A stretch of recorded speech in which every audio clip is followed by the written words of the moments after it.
If you are getting into modding San Andreas, knowing where each file is and what they are responsible for can help you down the line.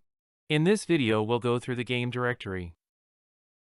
The anim folder contains 2 img archives and 1 ifp archive. The anim img contains miscellaneous animations used around the game. The cutscene img contains animations used in GTA single-player cutscenes. And the ped ifp contains common animations used by pedestrians and the player. The audio folder contains various sound effects used in radio stations, adverts, weapons, vehicles, and other.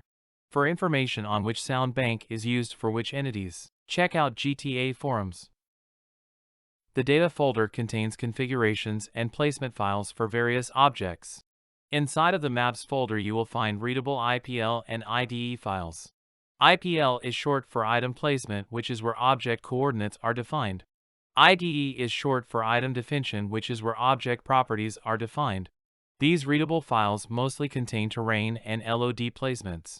Back in the data folder, you will find a selection of data files that you can edit with any text editor. animgroup.dat defines movement styles for different peds, for example old and obese characters.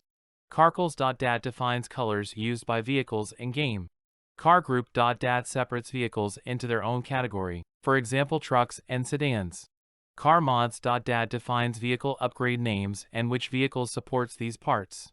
handling.cfg defines how vehicles animate in the world, for example what their speed and brake power is.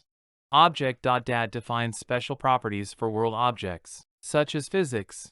proc.object.dat defines vegetation objects and on which collision surfaces they spawn. vehicles.i defines names of vehicles and their properties. This file can be useful to get the default wheel size. water.dat and water1.dat defines the placements of water planes in the game. Waters are broken up in planar meshes similar to those you can create in your 3D app.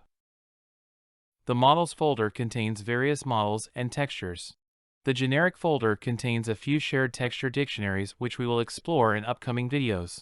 The grass folder contains some foliage models and a shared foliage texture dictionary. The txt folder contains loading screens and a few other miscellaneous textures.